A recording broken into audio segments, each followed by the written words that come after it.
Hi everyone, in today's video, we're going to talk about one of the coolest tax planning tools for Canadian private corporations, the Capital Dividend Account, also called CDA. This is how business owners can actually pay themselves tax-free money in the form of dividends. Let's go over a quick example to understand better. Say your business made income of $20,000, and for simplicity, there are no expenses, so that leaves you with a profit of $20,000, on which the corporation will pay tax. Let's say, tax rate is 26%. So the tax would be $5,200. What's left after paying taxes? $14,800. This is the amount the corporation can pay its owners or shareholders as dividends. If you'd like to know more about dividends, I've made a separate video on dividends versus salary. Feel free to check it out. Now, there are some amounts on which the corporation does not have to pay tax, like 50% of capital gains. Now let's use the same example. Let's say that $20,000 income was actually from profit that corporation made by selling some investments like shares. This profit is called capital gain. I've made a separate video on capital gain. Feel free to check it out for more details. Now, how the tax on capital gains work is that the tax is only paid on 50% of capital gain, that is on $10,000 in our example, and the remaining 50% of capital gain, that is $10,000, goes into Capital Dividend Account. So let's calculate the tax. 26% of $10,000, that is $2,600. Now, what's left after paying taxes? $17,400. This is the amount corporation can pay its owners as dividend. Remember that CDA bucket, where we put the $10,000 of capital gain, on which tax was not paid. The corporation can choose to pay from this bucket the $10,000 as dividend.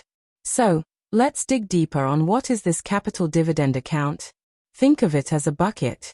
You put all the money in this bucket on which you did not pay any taxes, and if you take out money from this bucket, you don't have to pay any taxes, so it's a complete tax-free bucket. A Canadian-controlled private corporation can pay tax-free dividend to its shareholder from this CDA bucket.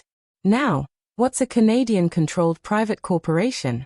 In short, it's a corporation whose more than 50% of shares are owned by a resident in Canada, hence, it's controlled by a Canadian. I've made a separate video of Canadian-controlled private corporation, also called a CCPC. Feel free to check it out. So what goes into this CDA bucket? The capital gain that you earn. 50% of capital gain is taxed, and remaining 50% of capital gain goes into this CDA bucket, same as we saw in the example.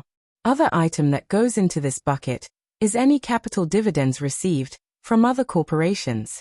Let's say your company owns shares in another company that pays a capital dividend to your company from their CDA bucket, so now this amount flows into your CDA bucket. Next item that would go into this bucket is life insurance proceeds. Let's say you take out a life insurance and you nominate your corporation as the beneficiary of your life insurance policy. So when you die, the insurance payout to the corporation, minus any adjusted cost basis, that is any premium that you already paid, goes into CDA bucket. Also, some trust distributions or other rare items goes into CDA bucket. Now, what comes out of this CDA bucket?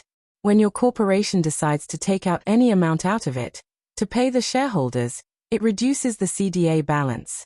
When the corporation pays a dividend from this account, they must file Form T2054 election with CRA on or before the date of payment.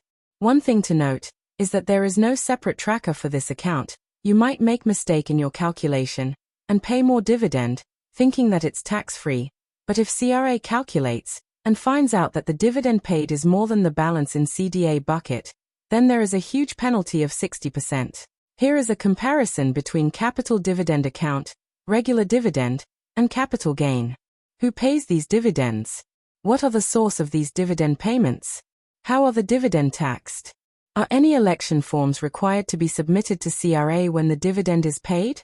And lastly, what are the common examples that can lead to these dividends?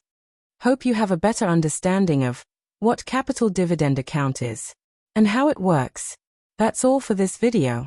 If you have any questions, comments, or would like me to explain any other tax topic in detail, please feel free to drop a comment below. If you found this video helpful, please give it a like, hit that subscribe button, and share it with your friends who could really use some help. Good luck. Bye for now.